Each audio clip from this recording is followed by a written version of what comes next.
So now we'd like to find the area between the graphs of the parabola y equals 2 minus x squared and y equals, the line y equals negative x. And you can see here I've drawn that, and that should be certainly something anyone taking a calculus class should be able to think through without too much difficulty. This is just an upside down parabola, only up 2 units, as you can see.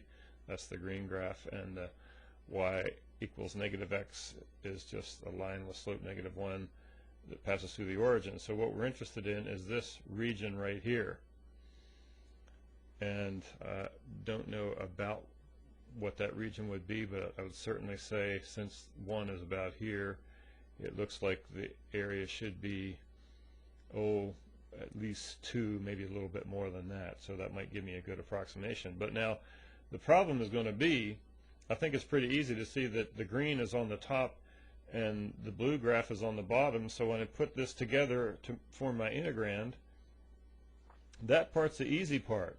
The hard part, and I just have it typed in here, the area is x goes from negative 1 to 2. But how do I know that? And the answer is I'm going to have to find this point of intersection of these two graphs. In order to do that, I could set the two sides equal to each other, or the negative x and the 2 minus x squared equal to each other. And if I did that, I'd probably add x squared and subtract 2 from both sides, and I'd get this nice factorable polynomial equation. Factors is x minus 2 times x plus 1, so x either equals negative 1 or 2. And that's what enabled me to find these limits of integration. Sometimes solving the algebra equation is the hardest part of the problem, because I think from here on the integration isn't terribly difficult. Integrating 2, you get 2x. Integrating x squared, you get x cubed over 3. Of course, it's negative because it's negative here. Integrating x, you get x squared over 2. Now, putting in 2, I would like to kind of give you a little hint about the fractional part when you evaluate these things too. So bear with me when we're looking at this evaluation part. Put in 2, we get 4 minus 8/3 plus 4/2, which is 2 again. And we put in the negative 1, it's minus negative 2, then minus negative 1/3 cubed. Oh man, the number negative sign is starting to get a little long here, but I think we can probably fight our way through that.